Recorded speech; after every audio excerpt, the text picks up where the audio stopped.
वाणी चल रही थी 3 अप्रैल 1968। दूसरे पेज के अंतिम लाइन में बात चल रही थी, हम आत्मा हैं भाई भाई। ये भाई भाई की अवस्था जब पक्की हो जाएगी, शरीर का भान नहीं रहता है। जितना तुम बाप को याद करेंगे उतना ही शारीरिक संबंध निकलता जाएगा। 3 अप्रैल 1968 की वाणी का तीसरा पेज। नंबरवार पुरुषार्थ अनुसार देवान खलास होता जाएगा। बाप तो कह सकते हैं ये कितना पुरुषार्थ करते हैं, सभी ब्राह्मण ऐसी पुरुषार्थ की अवस्था को जा सकते हैं। बाबा अभी भी कहे, सभी बच्चे क्लास में मिलकर बताओ रुद्रमाला के कौन कौन लायक बने हैं।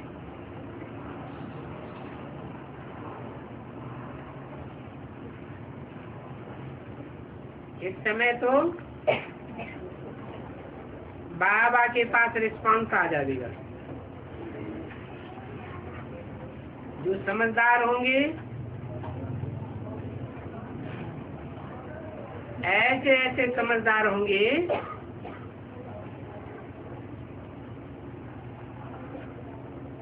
सोचेंगे हम नहीं नाम निकालेंगे तो नाम बदनाम होगा, लेकिन नहीं, ये तो बाबा डायरेक्शन देते हैं ना, शुरू से लेकर समझाते रहते हैं, तुम भी समझते रहते हो, समझ करके फिर औरों को समझाते हो। बाप आकर के बूढ़े आर्गन्स का आधार लेते हैं, लोन लिया है ना,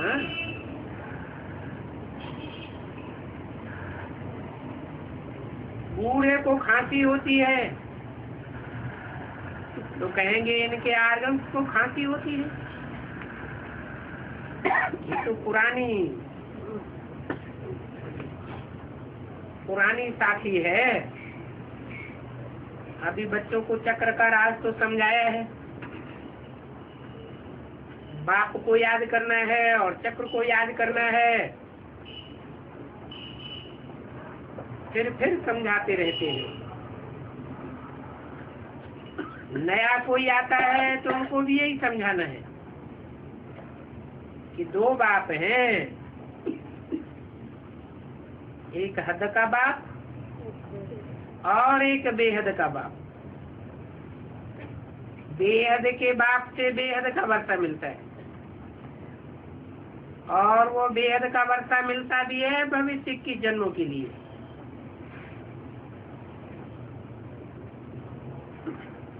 तो भी वो वर्षा मिलेगा जरूर संगम युग पर,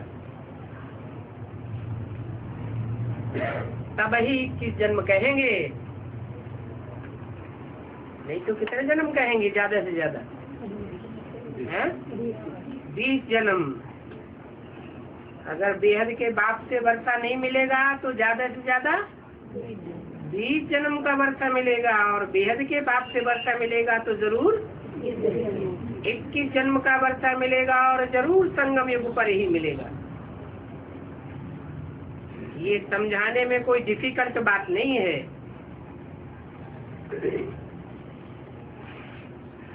परंतु पतित बुद्धि मनुष्य इतना भी सहज बात नहीं समझ सकते हैं कि किस जन्म का वर्षा किन को मिलता है और कौन से बाप से मिलता है।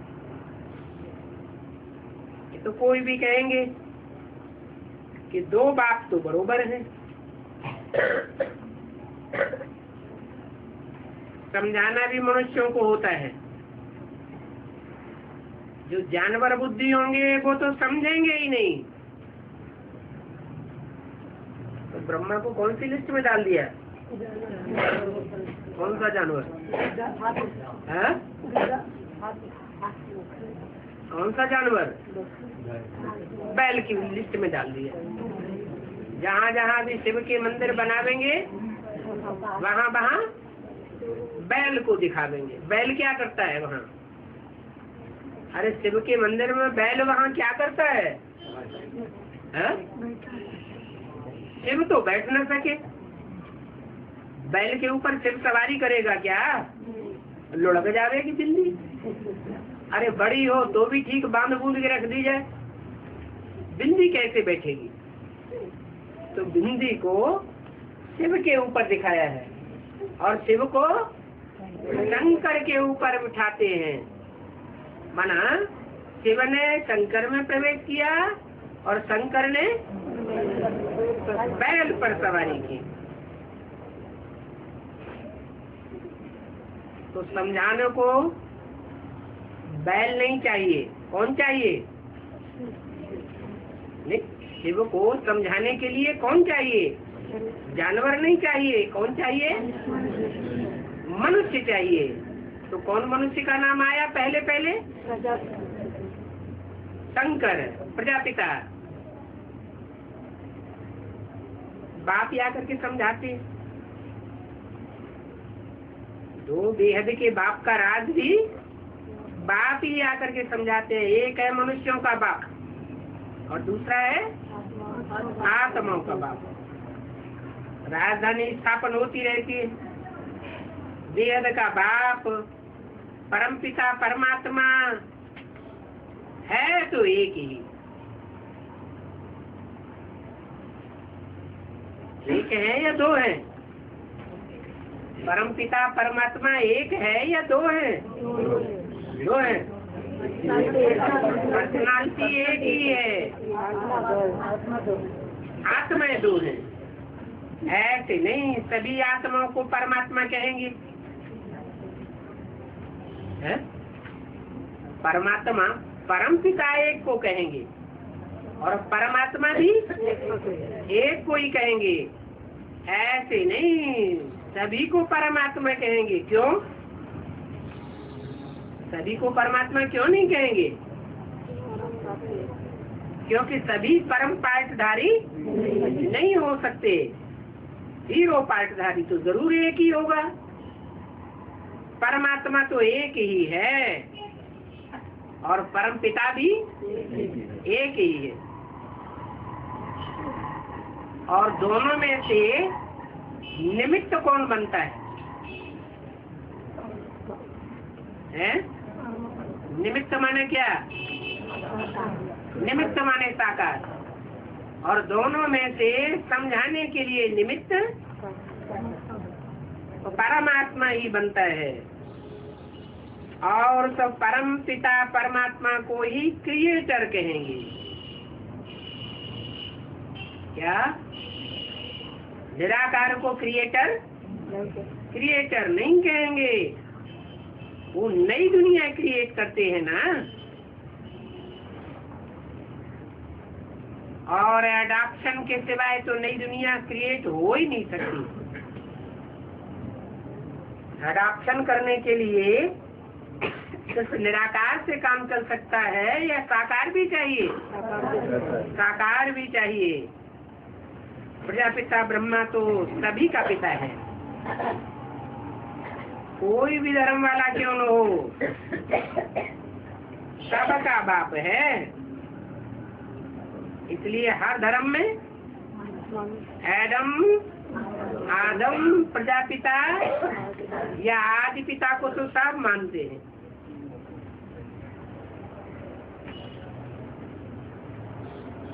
उसकी परम पिता की वाइफ तो कोई है नहीं। क्या परम पिता की वाइफ है कोई? नहीं। अच्छा, परम पिता जिस प्रजापिता में प्रवेश करता है उसकी कोई वाइफ है? है? उसकी भी कोई वाइफ नहीं होती है। हाँ, योग बल से रचना होती है। तुमको योग बल से अडॉप्ट किया जाता है, वो है लौकिक। और ये एडॉप्शन है पारलौकिक। लौकिक बाप से तो हद का वर्षा मिलता है,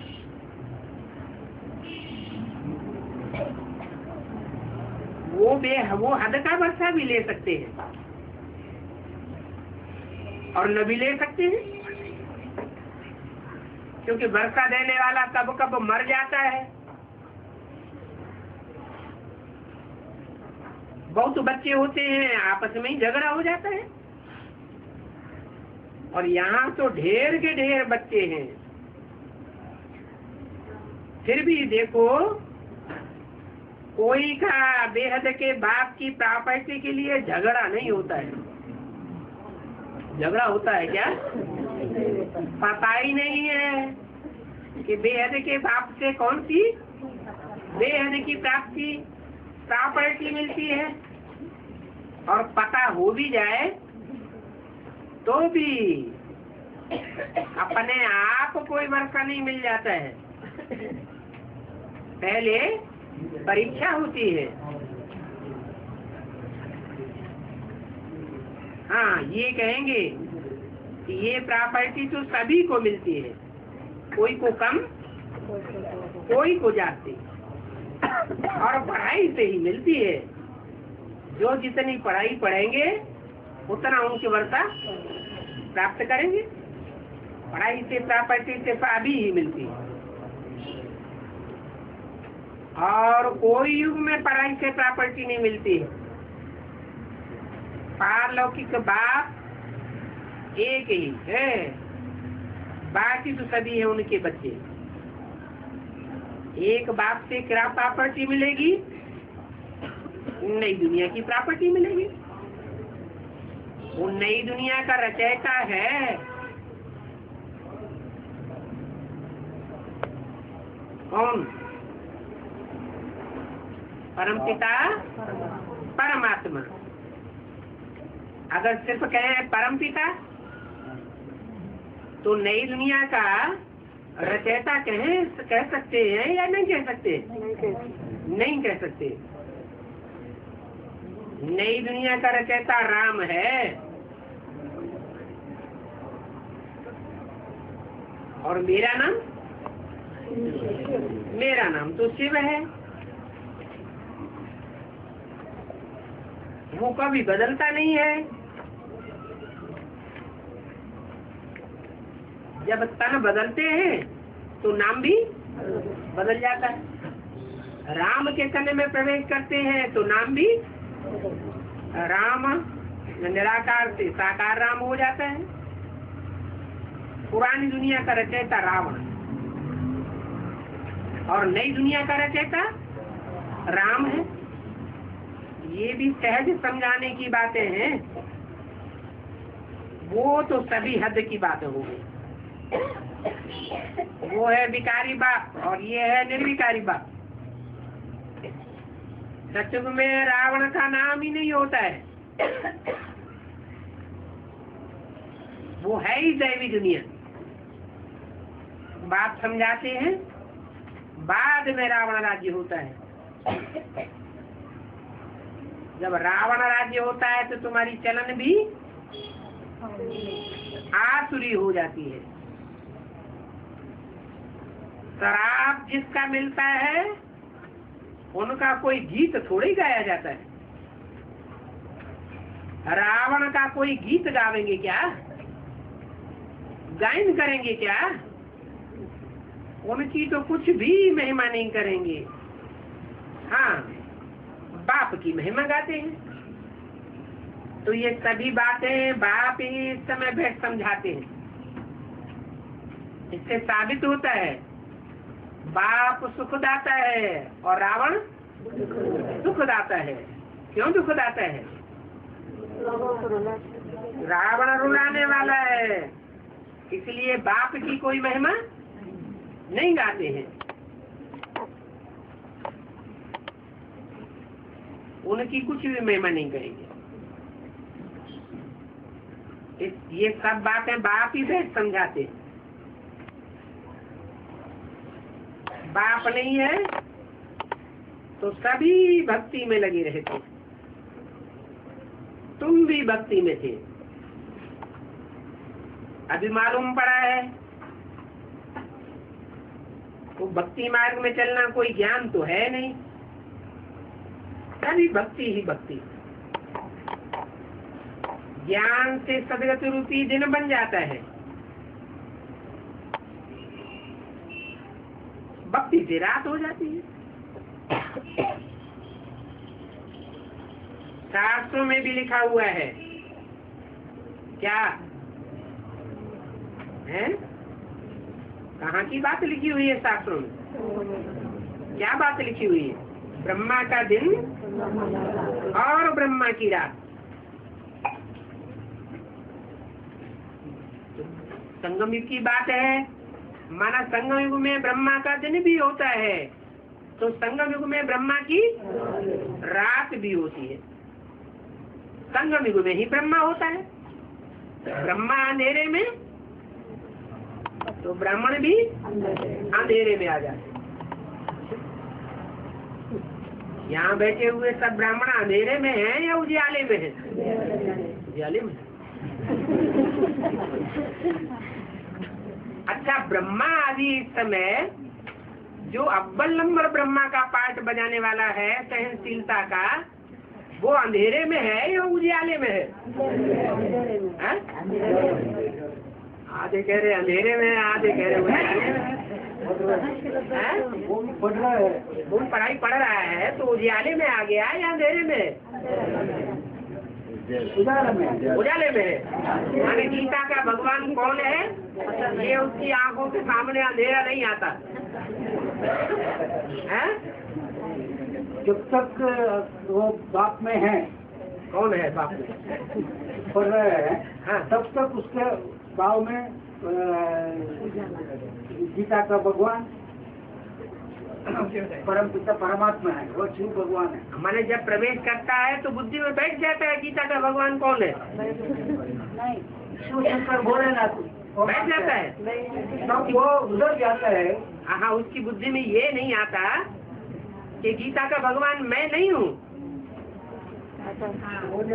वो माउंट आबू के जाने को वो जाए तो उधर आता है, इधर नहीं आता है। अच्छा, अगर इधर उसकी बुद्धि में, ब्रह्मा की बुद्धि में ये बात नहीं आती है कि गीता का भगवान वास्तव में मैं नहीं हूँ, कृष्ण नहीं है, तो यहाँ सबकी आँख खुल जानी चाहिए फिर तो। और सबसे पहले तो माँ की आँख खुल जानी चाहिए। माँ माने जगदम्बा बड़ी माँ की आँख खुल जानी चाहिए कि गीता का वास्तव में भगवान कौन है। और माँ की आँख में ही जब तक नहीं खुली सच्चाई की बात, तो माता गुरु कैसे कही जाएगी? है? माता गुरु तो कहीं नहीं गई, तो माता गुरु फेल हो गई और बच्चे पास हो गए, ये कैसे हो सकता है? तो ब्रह्मा का दिन तो ब्रह्मा की रात। ब्रह्मा का दिन कहें तो ब्रह्मा तो क्या बन जाता है? विष्णु बन जाता है। क्या विष्णु बन गया है इसका मतलब? नहीं बना। अभी क्या कह रहे? ब्रह्मा अंधेरे में तो ब्राह्मण भी अंधेरे में। माना ब्राह्मणों का दिन और ब्राह्मणों की रात भी होती है, क्योंकि ब्रह्मा का दिन तो ब्राह्मणों का दिन, ब्रह्मा की रात तो ब्राह्मणों की रात। तो बड़ी महिमा ब्राह्मणों की है या ब्रह्मा की है? अभी ब्रह्मा तो इतना अंधेरे में है, इतना ब्रह्मा तो अभी अंधेरे में है। हाँ जी, है जगदम्बा जी अंधेरे में है। हाँ जी, तो इतना बाप सामने के क्या फायदा हो रहा है? हाँ वही तो कहा, बाप सामने आ जाए और सभी पहचान ले तो फायदा हो जाए। तो कम से कम और बाप सामने आवे और कोई पहचान ही न पाए तो फायदा क्या हुआ? इससे तो बाप चला जाए तो अच्छा है ना? है? नहीं, गप्पा भाई का कहना है कि बाप सामने का आने का क्या फायदा हुआ? बाबा इतना मेहनत लेकर पढ़ा कर कोई है। मेहनत तो शरीरधारी को लगती है या निराकार को लगती है? मेहनत तो सारी शरीरधारी की है, निराकार की तो कोई मेहनत होती नहीं। हाँ, बाप को आने से फायदा ये है कि वो सिर्फ ज्ञान सुनाता है। ज्ञान की धारणा जमदे जामदे नहीं हो पाती कि हथेली पे बीज डाला और आम पैदा हो जाए, ऐसे नहीं होता। हर एक के 63 जन्मों के अपने अपने हिसाब किताब है। वो 63 जन्मों के हिसाब किताब याद से, बीमारी से या सजाओं से जब तक चुकतू नहीं होंगे तब तक कोई को बेहद के वर्ष की प्राप्ति नहीं हो सकती। तो ब्राह्मणों का दिन सो ब्राह्मणों की रात, ब्रह्मा का दिन सो ब्रह्मा की रात। माना तब तक अंधेरे में रहेंगे। पहले पहले एक के पतित होने से सब पतित बन जाते और एक के पावन होने से वो कौन है? ब्रह्मा। अगर वही पावन की स्टेज में नहीं आया तो बाकी कौन पावन की स्टेज पे आ जाएंगे? पहला पत्ता वो पावन नहीं बनेगा तो नई दुनिया का बीजारोपण होगा क्या? नहीं होगा। और विष्णु तो पहले चाहिए। सर्वोपरि देवताएं हैं तीन देवताओं में सर्वोपरि कौन सा है? शंकर। लेकिन अकेला चना तो बाहर नहीं फोड़ता, तो कौन चाहिए? नहीं, विष्णु तो चाहिए। विष्णु तो चाहिए कि नहीं चाहिए? और ब्रह्मा तो विष्णु। और ब्रह्मा एक है या 4-5 है? इसका मतलब कम से कम 4-5 आत्माओं के स्वभाव संस्कार मिलकर के पुरुषार्थी जीवन में एक हो जाने चाहिए। तब कहीं कहेंगे कि एक नई दुनिया का फाउंडेशन पड़ा। एक्यूरेट नई दुनिया बनी ऐसे नहीं कहेंगे, लेकिन फाउंडेशन पड़ जाता है। तो महिमा सारी ब्राह्मणों की है, ब्रह्मा की भी महिमा नहीं है। क्यों है? इसलिए कि ब्रह्मा की पूजा नहीं होती तो कारण होगा, ब्रह्मा की मूर्तियां नहीं बनती तो कारण होगा। शरीर रहते रहते उन्होंने सिद्धि को प्राप्त नहीं किया, और ब्राह्मणों ने शरीर रहते रहते सिद्धि को प्राप्त कर लिया। तो जिन्होंने शरीर रहते रहते सिद्धि को प्राप्त कर लिया उनकी महिमा हो जाती है। इसलिए ब्रह्मा में भी 2 प्रकार के पद पाने वाले ब्रह्मा हो गए जो ब्रह्मा से विष्णु बनते हैं। एक तो शरीर रहते रहते सिद्धि प्राप्त करते हैं। कौन कौन? प्रजापिता ब्रह्मा, जगदम्बा और वैष्णवी, छोटी माँ, बड़ी माँ और प्रजापिता। और तीसरा और दूसरे प्रकार के वो जिन्होंने शरीर रहते रहते सिद्धि प्राप्त नहीं कर पाई, परंतु सूक्ष्म शरीर से तो सिद्धि प्राप्त कर ली, तो ब्राह्मणों का नाम वाला हो जाता है।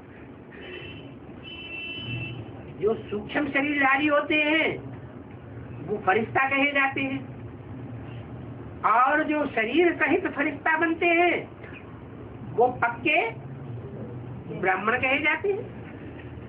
अभी तो संगम है। कौन कौन का संगम है? शरीर छोड़ने वालों का भी और शरीर धारण करके जो सिद्धि प्राप्त करते हैं उनका भी।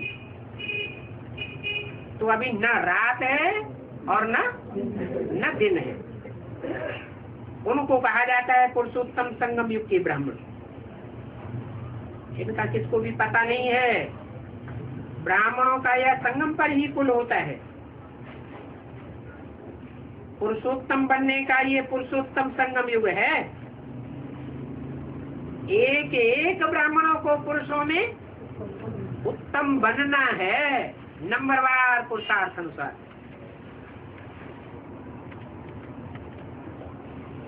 बाकी नीचे उतरने वाले युग को तो नाम नहीं लेते हैं।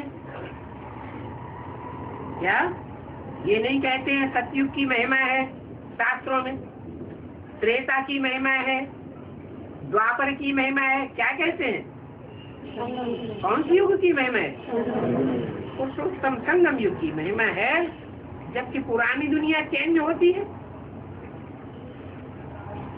चेंज होकर क्या हो जाती है? नई दुनिया हो जाती है। तो महिमा होगी ना संगम युग की। किसको भी पुरुषोत्तम संगम युग याद रहे तो भी अवस्था बहुत अच्छी रही। हम पुरुषोत्तम अर्थात देवता बन रहे हैं। पुरुषोत्तम संगम युग होने के कारण पास्ट और फ्यूचर होता है। पास्ट में हम कलयुग रावण राज्य में थे और फ्यूचर में हम पुरुषोत्तम देवता बनते हैं। कैसे बनते हैं? बाप को याद करते करते, चक्कर फिराते फिराते हम सुदर्शन चक्रधारी विष्णु समान देवता बन जाते हैं।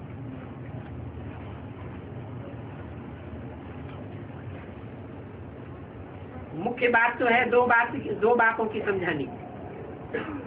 जब कोई दुख देता है तो कहते हैं हे ईश्वर, हे भगवान। दुख के टाइम गॉड फादर कहते हैं, दुख में उनको याद किया जाता है। ये है ही सारी दुख की दुनिया।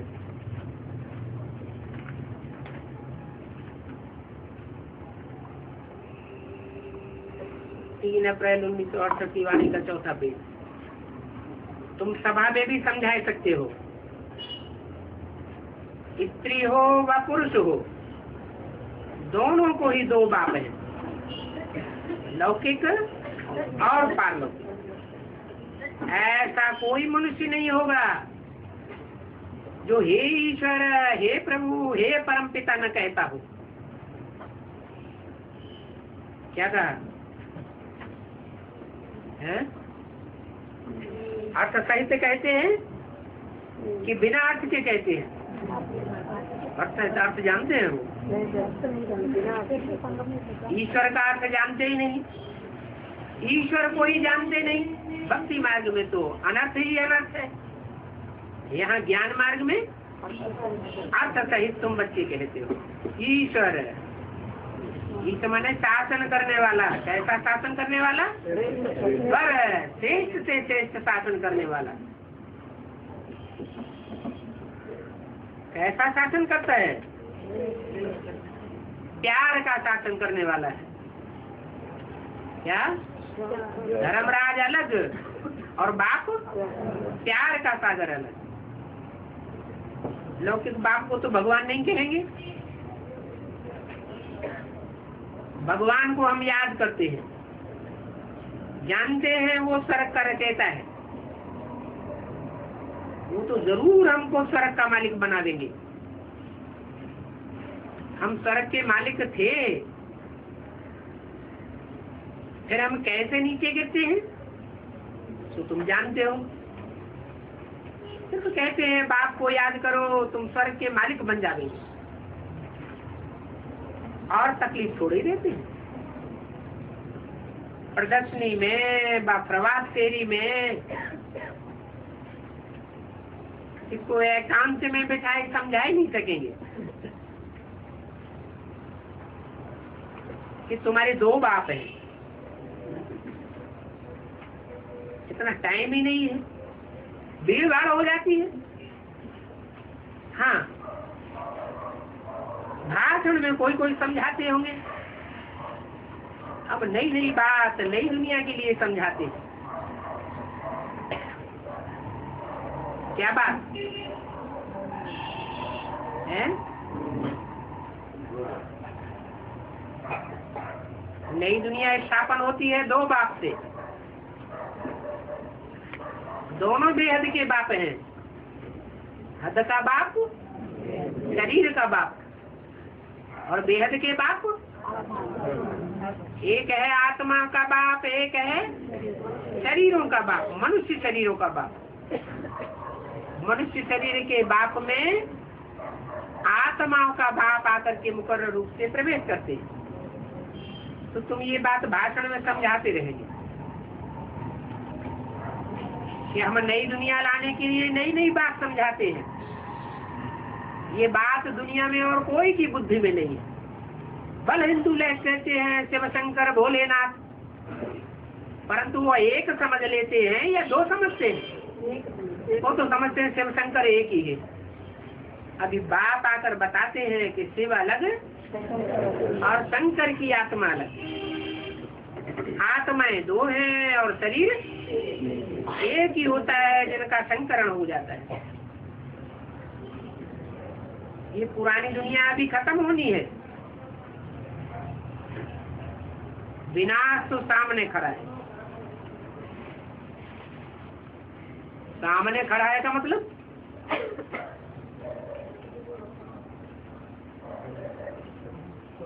अरे पीछे बाद में आने वाला है। विनाश सामने खड़ा है, किस तरफ इशारा है? पहले चीज कौन सी याद आती है? जो बाद में आने वाली है वो चीज याद आती है, जो सामने है वो पहले याद आती है। तो याद दिलाते हैं विनाश तो सामने खड़ा है। विनाश की विभीषिका सामने खड़ी हुई हो तो कोई खुशी में आकर ढोल मजीरा बजावेगा, गीत गावेगा, डांस करेगा, बिल्डिंग बनावेगा? तो यहाँ हम दुनिया के सामने बिल्डिंगें भी बना रहे हैं, याद में बैठते हैं तो अच्छे अच्छे गीत भी बजाते हैं, संगीत बजाते हैं, कोई कोई ब्राह्मण डांस भी करते हैं ना। तो फिर कहना चाहिए कि बिना सामने खड़ा है?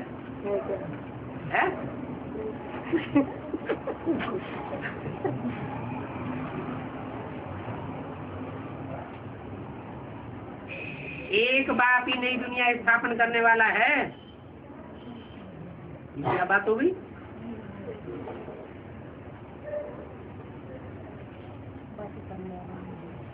एक बाप ही नई दुनिया स्थापन करने वाला और बाकी सब पूरी दुनिया स्थापन कर देते हैं। क्यों?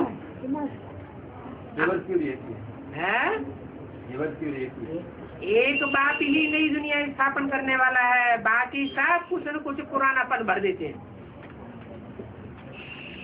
एक है सत्य बोलने वाला और बाकी सब है कुछ न कुछ झूठ मिक्स कर देते हैं।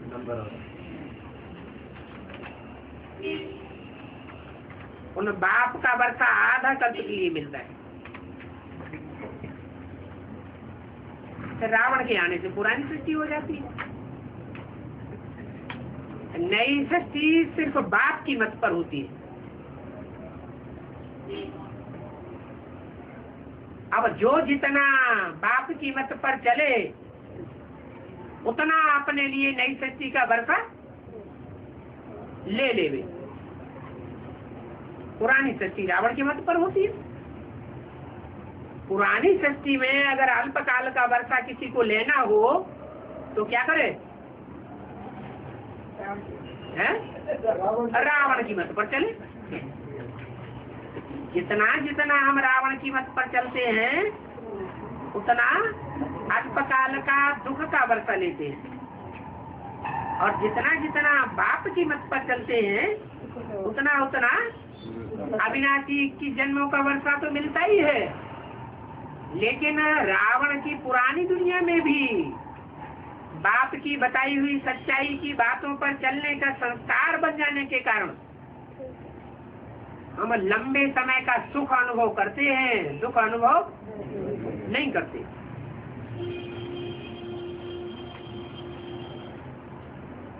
तो भाषण जब भी करते हो तो टॉपिक्स के लिए लिस्ट हाथ में होना चाहिए। 84 जन्मों का भी हिसाब चाहिए ना, कि हम रावण की मत से कैसे असुर बनते हैं और बाप की मत से हम कैसे नंबरवार देवता बनते हैं। पहले तो एकांत में रहना होता है। उसके लिए अपने क्या करें, उसके लिए अपने स्वधर्म में टिको। जितना जितना स्वधर्म में टिकेंगे उतना एकांत का अनुभव करते रहेंगे। ऐसे नहीं कि भीड़ भाड़ में बैठे हैं तो एकांत नहीं है और जंगल में एकांत में चले गए तो एकांत है। नहीं, भले भीड़ भाड़ में हो तो भी अगर हम स्वधर्म में स्थित हैं तो एकांत में। आत्मा तो शांति रूप है। शांति धाम से यहाँ आती है पाठ बजाने के लिए, तो आत्मा तो है ही शांत स्वरूप। फिर आस्ते आस्ते अशांत होती है। क्यों? रंग का रंग लगता है अशांत आत्माओं का, तो आस्ते आस्ते अशांत होती जाती है। 84 जन्मों के बाद आत्मा पूरी अशांत हो जाती है। पहले जन्म में शांत स्वरूप और आखिरी जन्म में अशांत स्वरूप हो जाती है। तमो प्रधान बन जाती है। तमो प्रधान की आत्मा की निशानी क्या होगी? खुद भी दुखी होगी, अशांत रहेगी और दूसरों को भी अशांत करती रहेगी, हड़कंप मचा देगी। खुद भी धमचक्कर मचावेगी और दूसरों को भी धमचक्कर मचाने की स्टेज में लाती रहेगी। सत्य बुद्धिता में शांति होती है। शांति का सागर बाप आकर के वर्षा देते हैं, आकर के वर्षा देते हैं, या बाप आकर के चले जाते हैं तब वर्षा मिलता है? बाप आकर के सुख शांति का वर्षा देते हैं, फिर विकारों में फंसने से अशांत हो जाते हैं। फिर आकर के बाप शांति स्थापन करते हैं। तो शांति स्थापन करने वाला बाप वो ही रचयिता है।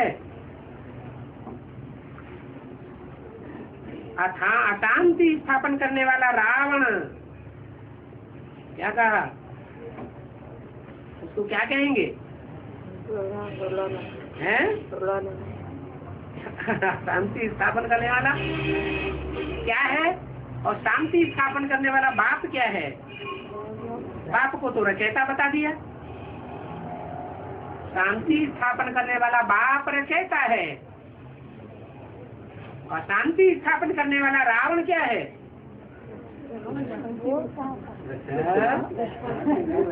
रचना है। एक है रचयिता सारी मनुष्य शक्ति का, सारी जंतु जो भी जंगम शक्ति है उसका रचयिता है एक, और बाकी सब क्या है? रचना है। तो बाकी जो रचना है वो सब नंबरवार है या एक जैसे? कोई पहला पत्ता है और कोई 500 करोड़वा 700 करोड़वा पत्ता है। तो बाकी सब क्या हो गए? रचना तो हो गए। जो रचयिता है वो एक, वो तो हो गया राम। राम है एक और रावण है अनेक। अच्छा, फिर मुरली में तो बोल दिया है राम ही रावण बनता है। खुल जाने के लिए है? उनको परिवर्तन करने के लिए राम ही रावण बनता है, तो क्या राम रावण नहीं है? राम रावण बनता है, रावण का भी बात है। बोला तुम बच्चों को भी समझाने में टाइम लगता है। रचयिता और रचना का राज समझाने में टाइम लगता है। रचयिता कौन है और रचना कौन है? रचयिता निराकार नहीं हो सकता, रचना भी निराकार नहीं हो सकती। रचयिता एक है और रचनाएं अनेक हैं। कल्प कल्प ये बातें समझाते आए। ये भी जानते हैं जो कुछ पास्ट हो गया है वो फिर जरूर पास्ट होगा। ड्रामा में ये नूंद है, इसलिए कोई भी बात में संशय नहीं आना चाहिए। ड्रामा में जो कुछ रिपीट होता है वो एक्यूरेट रिपीट होता है।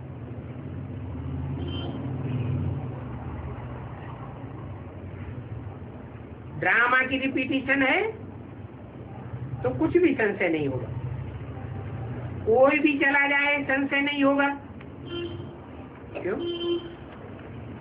एडवांस पार्टी में कोई ज्ञान में आवे, और यहाँ तो ये बताया जाता है कि एडवांस में जो ज्ञान में आवेगा उसको शरीर है उसकी कंचन काया बनेगी। फिर यहाँ अगर शरीर छूट जावे तो संशय नहीं आवेगा। क्यों? हाँ, अगर संशय आवेगा तो समझ लो फेल। अगर संशय बुद्धि नहीं बनता है, निश्चय बुद्धि रहता है, तो आत्मा तो कभी मरती नहीं है, जरूर दोबारा जन्म लेता है। अगर आत्मा बन गया, एडवांस में कौन आते हैं? आत्मा बनने वाले आते हैं जिनकी आत्मा की सुई की तट बेसिकली पूरी उतर जाती है, जो अपने को बिंदु आत्मा और दूसरों को बिंदु रूप में देखने के अभ्यासी हो जाते हैं, वही एडवांस में आते हैं। या कोई दूसरे आ जाते हैं? वही आते हैं। नहीं तो बेसिक में पड़े रहते हैं जिनकी आत्मा की स्थिति नहीं बनती। तो जो आत्मा बन गए तो समझ लो कि आत्मा का कभी विनाश नहीं होता। वो शरीर अगर छूट भी जाएगा तो दोबारा आकर के जन्म लेंगे और अपने शरीर से पुरुषार्थ करके इसी जन्म में मुक्ति, जीवन मुक्ति का वर्षा प्राप्त करेंगे। तो कोई भी चला जाए संशय नहीं आना चाहिए। कल पहले भी इन्होंने ये पार्ट बजाया था। क्या पार्ट? मान लो किसी ने शरीर छोड़ा है तो शरीर छोड़ने का पार्ट कल पहले भी बजाया था। ड्रामा है ना, जो कुछ होता है ड्रामा अनुसार होता है। जानते हैं हर बात में कल्याण ही कल्याण भरा हुआ है। ये है ही कल्याणकारी योग। जो कुछ होता है कल्याण के लिए होता है। हमको भटकने की दरकार नहीं है। भक्ति मार्ग वाले कलयुगी मनुष्य भटकते हैं। क्या कहा? भटकने का मतलब क्या हुआ है? खाने का मतलब क्या हुआ? खाने का मतलब ये हुआ कि कोई आज एक मंदिर में जा रहा है, कल मंदिर को छोड़ दिया, मस्जिद में जाने लगा, फिर मस्जिद को छोड़ दिया, गिरजाघर में जाने लगा, फिर कहीं गुरुद्वारे में जाने लगा। इसका मतलब भगवान का पक्का पता, पक्का ठिकाना नहीं मिला है। और यहाँ तो भगवान का पक्का ठिकाना तुम बच्चों को मिल जाता है। भगवान कौन है, क्या पार्ट बजा रहा है, किस रूप में आया हुआ है, किस रूप से पार्ट बजा रहा है, कौन है, क्या है, तुम सारा परिचय बता सकते हो। कोई निश्चय पत्र लिखवाए तो भी क्या करेंगे? अरे लिख के देवेंगे कि नहीं देवेंगे उसकी है? कोई कहे कि तुम पहले निश्चय पत्र हमें लिख करके देवो कि ये भगवान है, तो लिख करके देवेंगे या झिझकेंगे? हैं? झिझकेंगे नहीं? पूरा पक्का निश्चय बुद्धि होगा तो लिखने में 1 सेकंड भी नहीं लगाएगा। तो कलयुगी मनुष्य भटकते हैं। तुम्हारी बुद्धि तो भटकने वाली नहीं है। जिनको मोह होता है उनकी बुद्धि भटकती रहती है। तुम्हारा तो मोह निकल जाता है। किससे? नहीं, मान लो साईं बाबा के यहाँ कोई आया, या पुटपर्ती से कोई आया, या आसुराम बापू का पहले भक्त था फिर ज्ञान में आ गया, अब उधर भी जाता है इधर भी आता है, तो क्या कहेंगे? भटकने वाला या न भटकने वाला? तो भटकने वाला कहेंगे। क्यों भटक रहा है आसाराम बापू के यहाँ जब इधर निश्चय पत्र लिख के दे दिया? हाँ, इसलिए भटकते हैं क्योंकि आसाराम बापू में भी मोह लटका रहता है। मोह लटका हुआ है तो बुद्धि भटकती है, बुद्धि भटकती है तो तन भी भटकता है। तुम्हारा तो मोह निकल जाता है। कोई कोई को पति तंग करते हैं तो अंदर में कहती है कहाँ इनके प्राण निकल जाए तो हम छूट जाए। का मतलब क्या हुआ कि मोह उनसे निकल गया। फिर और संबंधी भी कितना तंग करते हैं। पति गया तो स्त्री स्वतंत्र होनी चाहिए,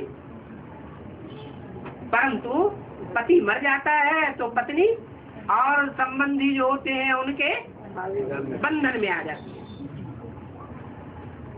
तो यहाँ तो इस दुनिया में फिर और संबंधी भी बंधन डालने लग पड़ते हैं। और संबंधियों की तो बात ही छोड़ो, जो बच्चे बच्चियां हैं अपने पेट के पैदा किए हुए, वो ही माँ को बंधन डालने लग पड़ते हैं। बहुत बंधन आते हैं अनेक प्रकार के। तो इन बंधनों से पार होने में टाइम लग जाता है। कितना टाइम लगता है? और ये टाइम कब तक लगता रहेगा? है? जब तक हिसाब किताब। अरे माँ के लिए सबसे बड़ा बंधन कौन सा होता है? कौन से संबंधी का होता है? बच्चों का मोह सबसे जाती होता है। और बच्चों का संबंध, जब बच्चों के संबंध का बंधन कब तक नहीं छूटता है? बच्चों में भी बच्चे और बच्चियां दो प्रकार के होते हैं ना। ज्यादा बंधन किसका होता है? बच्चों का है। बच्चों का ज्यादा बंधन होता है, बच्चियों का उतना बंधन, क्योंकि वो तो अपने घर की हो जाती हैं तो उनका उतना बंधन नहीं होता है। तो इसका फाउंडेशन कहाँ पड़ता है? कैसे? हाँ, जो नई सृष्टि को पैदा करने वाला है, पहला ब्रह्मा माना जाता है, वो ब्रह्मा ही जब तक उस ब्रह्मा का बंधन, माँ का, बड़ी माँ तो वो है ना, माताओं में भी बड़ी माँ कौन है? जगदम्बा। जब तक उसका बंधन नहीं खत्म होता है मोह का, तब तक और माताओं का भी मोह का बंधन खलास नहीं हो सकता। तो इन बंधनों से पार होने में टाइम लग जाता है। तो जब ग्रहण पड़ता है चंद्रमा का तो क्या कहते हैं? दे दान तो छूटे ग्रहण। अब क्या करना पड़े? हाँ, कहते हैं सर्च लाइट देना। जो बंधन में पड़ी हुई बड़े से बड़ी माता है, वो बड़े से बड़ी माता जो बड़े से बड़े बच्चे के बंधन में पड़ी हुई है मोह के, उस मोह के बंधन से, जंजाल से छूट जाए। ये सर्च लाइट का दान देना है। सबसे बड़ा दान कौन सा है? रुपए का, पैसे का, तन का, धन का, या मन शक्ति का? मन शक्ति का। तो इन बंधनों से पार होने में टाइम लग जाता है। बच्चों को तो अपार खुशी होनी चाहिए इस बात की है? अपार खुशी किस बात की होनी चाहिए है? बंधन नहीं है किसी प्रकार का? बंधन है?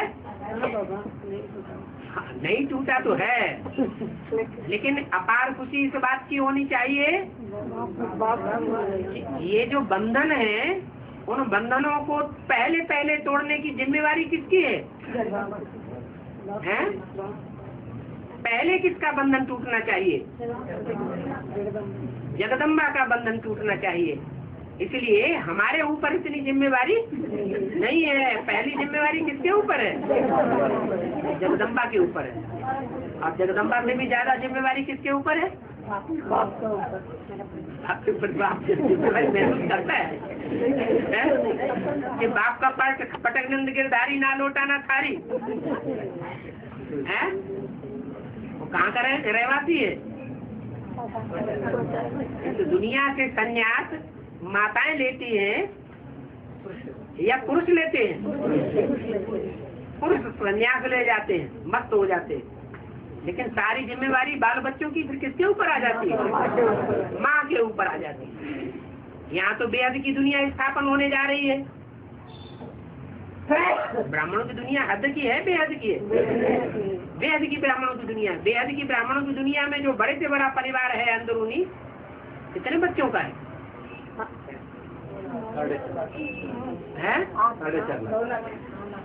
4.5 लाख नहीं, वो तो जब राजा ही स्थापन हो जाएगी तब की बात है। उससे पहले जबकि राजा ही स्थापन नहीं है तो 8 है। आज क्या है? जो बड़े से बड़ा परिवार है वो राजयोगियों का है। राजयोगियों कितना परिवार है? जो राजयोग सीखने वाले हैं वो सिर्फ है 16,108। 16,108 ब्राह्मणों को कहा जाता है गोवर्धन पहाड़। क्या कितना बड़ा पहाड़ बनना है? 16,108 का पहाड़ बनना है। उनकी पालना 1 अंगुली पर होनी है। वो अंगुली भी सबसे छोटी अंगुली है, जो सबसे कमजोर कही जाती है। सबसे जास्ती कमजोर कन्याएं हैं, माताएं हैं, कुमार हैं या अदर कुमार हैं। माताएं इस जीवन में सबसे जास्ती कमजोर बनाई दी गई। तो वो छोटी उंगली के ऊपर शायद ने बड़े परिवार का वचन आने वाला है पालना का। वो पालना जब तक संपन्न स्टेज में नहीं पहुंचती तब तक माँ की जो स्टेज है बंधन की स्टेज है या निर्बंधन होने की स्टेज है? बंधन की स्टेज है। तो बाबा जगदम्बा को मदद करने बच्चों का फर्ज क्या है? बच्चों का फर्ज है कि माँ को तन की मदद नहीं दे सकते, धन की मदद नहीं दे सकते। तन बंधन में बंधा हुआ है, ईश्वरीय रेखा में बंधा हुआ है, धन भी ईश्वरीय रेखा में बंधा हुआ है, तो मन तो नहीं बंधा हुआ है। ठीक है, मन के लिए तो बोला है। अव्यक्तवाणी में भी डायरेक्शन तो दिया हुआ है। क्या डायरेक्शन दिया है? वाइब्रेशन भक्ति मार्ग का तो हमें पहले से ही मिला हुआ है। दे दान तो छूटे ग्रहण। सूर्य के ऊपर तो ग्रहण लगता ही नहीं, वो तो दान देने की बात ही नहीं। किसके ऊपर ग्रहण लगता है? चंद्रमा के ऊपर ग्रहण लगता है। और चंद्रमा जिसको कहा गया है वो चंद्रमा भी वास्तव में आत्मा है, सूक्ष्म शरीरधारी है, उसका भी अपना साकार शरीर नहीं है। तो वो कौन है जो साकार शरीरधारी है, फिर जगदम्बा है और जगदम्बा के रूप में पूजी जाती है? बड़ी माँ। तो बड़ी माँ के लिए हमारा ये फर्ज बनता है कि कम से कम अमृत वेले सर्च लाइट आधा घंटा या जितना भी जिसको शक्ति है वो शक्ति देकर के उस आत्मा को स्नेह से योग बल दिया जा सकता है।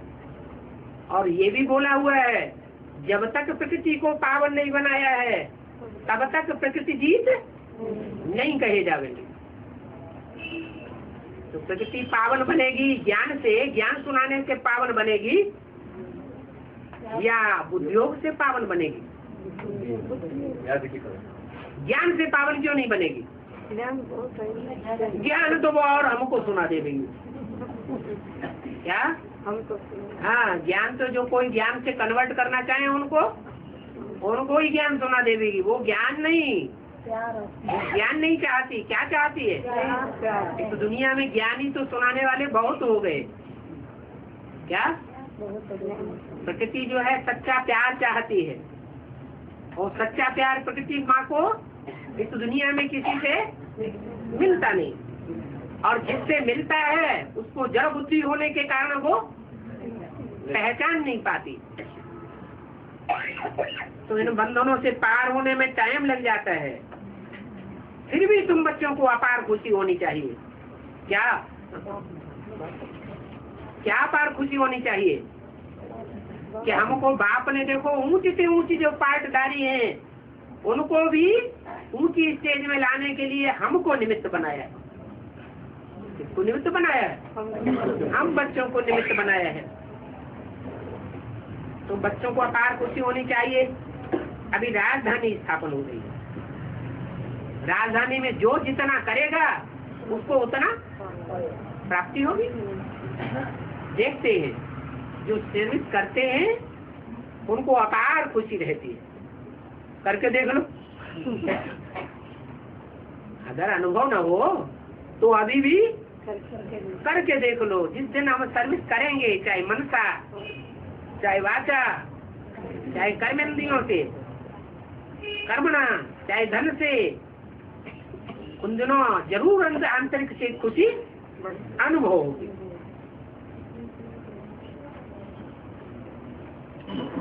जैसे बाबा अपकारियों पर उपकार करते हैं, कैसे उपकार करो हैं? तुमको भी क्या करना है? तुमको भी शुभभावना शुभकामना से जो अपकारी है उनके ऊपर भी अपकार, वो उपकार अपकारियों पर भी उपकार करना है। माने इशारा किस तरफ है? इशारा है जगदम्बा के ऊपर।